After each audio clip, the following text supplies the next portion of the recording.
Assalamualaikum warahmatullahi wabarakatuh. Alhamdulillah, pertama sekali kita bersyukur kepada Allah Subhanahu Wa Taala kerana Allah telah memberikan kita umur kehidupan sehingga hari ini dan kita dapat sama-sama dalam kelas akidah dan juga adab yang saya akan ajar untuk tahun 5 pada tahun 2021 ni. Jadi untuk kali ini kita nak tengok antara isi kandungan yang akan kita belajar. Yang pertama sekali kita nak tengok tentang tajuk-tajuk yang ada dalam subjek akidah. Tengok kat sini. Kan? Jadi yang pertama sekali kita akan belajar tentang sifat iradat. Sifat iradat ni sifat siapa? Sifat Allah.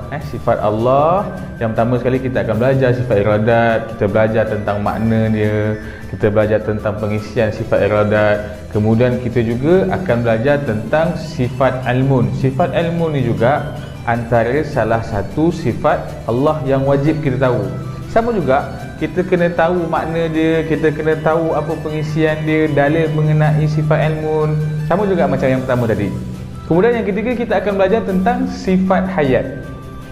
Sifat hayat ni juga adalah sifat daripada sifat Allah Subhanahu Wa Taala.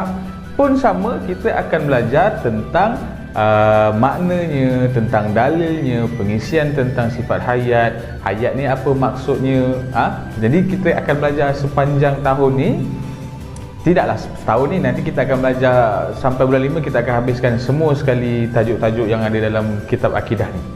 Kemudian kita akan belajar sifat wajib bagi Rasul. Sifat wajib bagi Rasul ada berapa?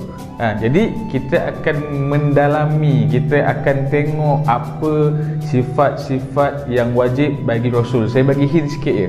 Sifat wajib bagi Rasul ada 4. Siapa tahu? Nanti kita belajar. Manalah tahu kita boleh amalkan 4 sifat Nabi ni pada kita, kan? Kemudian yang last sekali dalam subjek akidah ni kita akan juga belajar tentang sifat mustahil bagi Rasul. Tadi sifat wajib.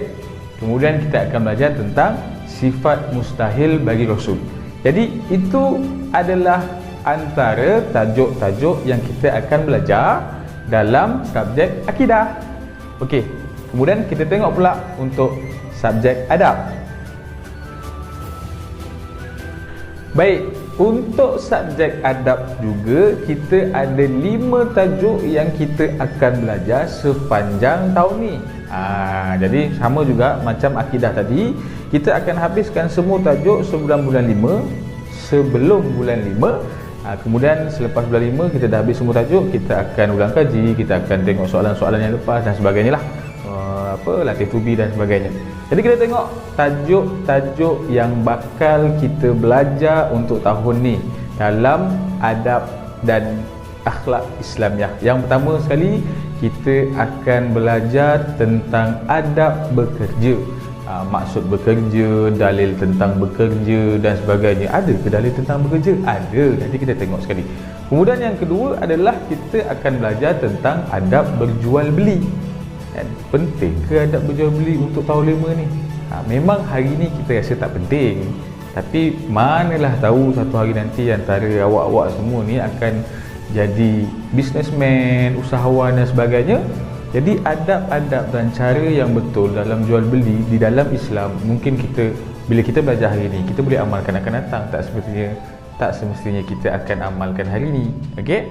Jadi kita akan tengok yang pertama sekali tadi adalah adab bekerja, yang kedua adab berjual beli, kemudian kita tengok yang ketiga adalah adab ketika bermain, ataupun dalam erti kata lain adab ketika bersukan.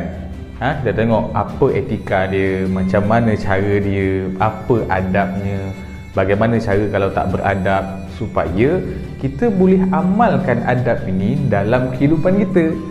Jadi kita ni dalam agama Islam ni, Nabi tinggalkan penuh dengan adab dan akhlak. Nabi ajarkan kita adab yang baik, akhlak yang baik supaya kita ikut. Di antaranya inilah yang apa yang kita belajar.